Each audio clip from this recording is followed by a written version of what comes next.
Hello, we are the MLN Ensemble. This is Jamie, the drummer. This is Matt, Hello. the bassist. And I'm Stefanos, the piano player.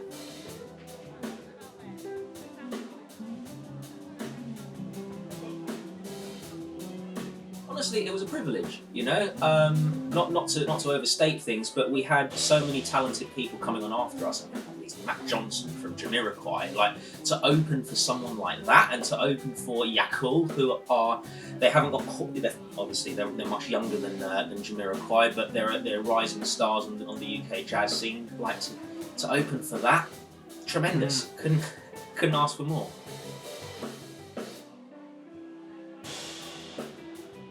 Jazz culture in High Wycombe. It actually is happening.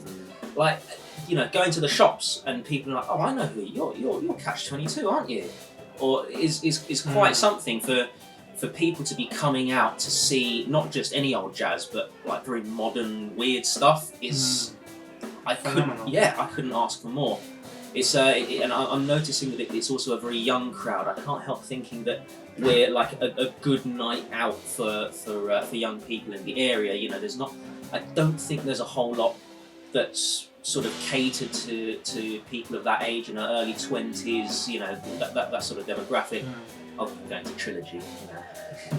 Yeah, well, there's also dare I say, we spill out of Wycombe a little bit as well, because we've got a thing at the Petri Dish in Aylesbury. That's true. And it's just incredibly rewarding to see. I think this month we have some people that networked at the last event who actually formed the band, so they're going to perform for the first time. So that's incredibly satisfying to see.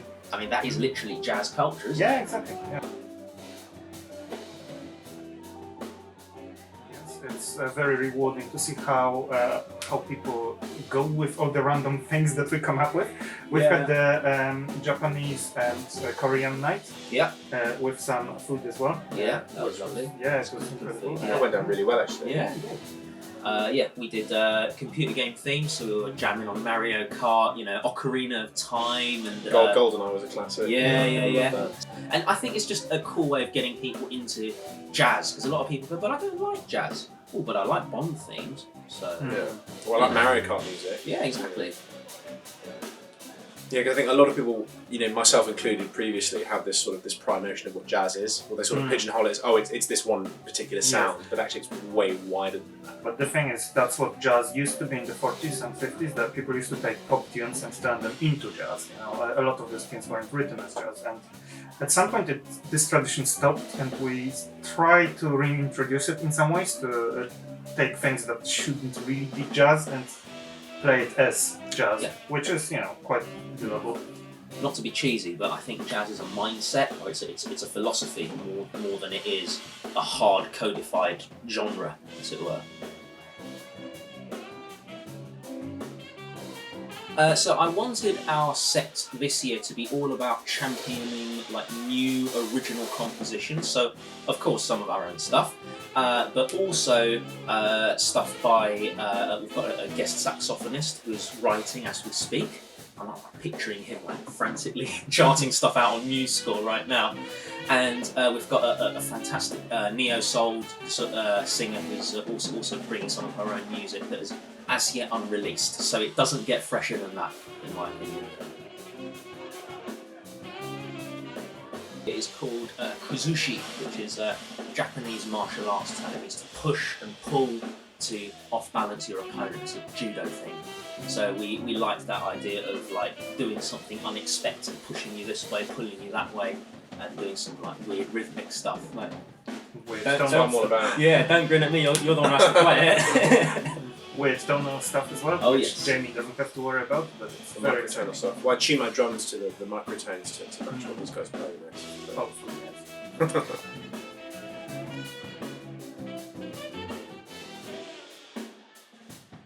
Beyond excited. I mean, it's a huge honour. You know, she is a rising star in the jazz world. She is quite literally, I think she's younger than us. Yeah. So she's literally the future of jazz in the UK. So to have somebody who's recognised nationally coming to our jazz festival. I mean, that is, I'm saying jazz a lot, unsurprisingly. That is jazz credentials right there, I think. You know, no one can argue with that. And also, we are collaborating with Bucks. Yes, Bucks Music Trust are bringing their ensemble, so they are, let me get this right, the Bucks Youth Jazz Collective, and again, they will be performing some of their own work. These are all musicians who are like 16 to 19, thereabouts, so a really, really young talent. But they're incredibly good at their instruments. It's just... Yeah, they come and jam with us at Catch-22, and they blow us out of the water, man. Honestly, it's a little embarrassing, but I quite like it.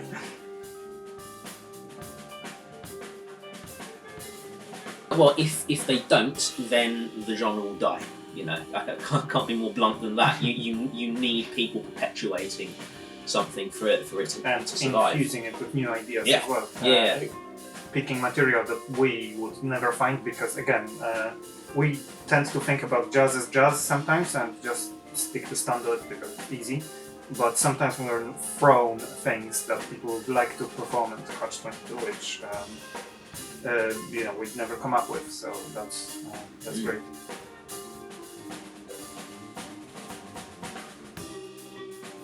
No, quite frankly, like our night, I remember getting an email from one of the Bucks Youth Jazz Collective boys saying, hey, can we come along? We're about 16, 17, is that okay? It's like, yeah, it is okay, but that's not to be taken for granted.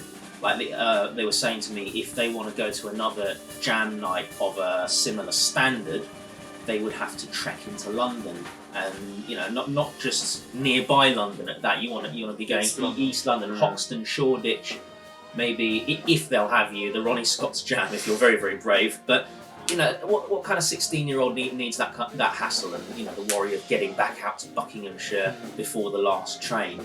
You know, it's very.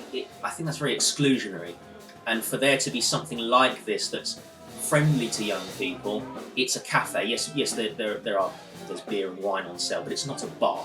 You know, it's a coffee shop, and so yeah, I think that makes it quite attractive to a younger crowd. Yeah, well, that's one thing we've noticed, especially last month. We had so many more young people coming. You know, it was such a mixed variety of people, which is great because it harkens back to what you asked earlier about how it's progressed and how it's changed. And now we have such a mixed crowd every month, and that's great to see.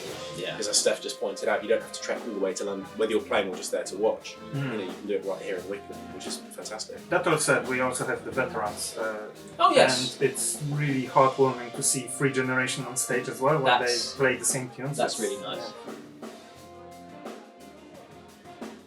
Very much so, very much happy for that. And there is stuff for families and children. We will be running some workshops and educational stuff. And I'd like to think that at least the early afternoon session, because we're running two sessions, early afternoon, then a late sort of evening into the night session. If you want to just come for half of it, you can. If you've got kids to take home to bed, you know, you can still enjoy jazz that's of, I'd like to think, a fairly high standard. Oh no, I've got something on there. Oh, okay, never mind. It's all right. Alright, we'll move to the festival. Yeah. Or a drum machine. That'll be fine, won't it? Oh yeah, well not as tight as me. There's a demo button on my keyboard that sorts or there's this guy that beatboxes really well. Oh, perfect. Yeah. Anyway, yes. Keep it light. 3rd of June. Yes. Craziness. Yes. Organized craziness. At Wickham Arts Centre. Don't forget that. Be there.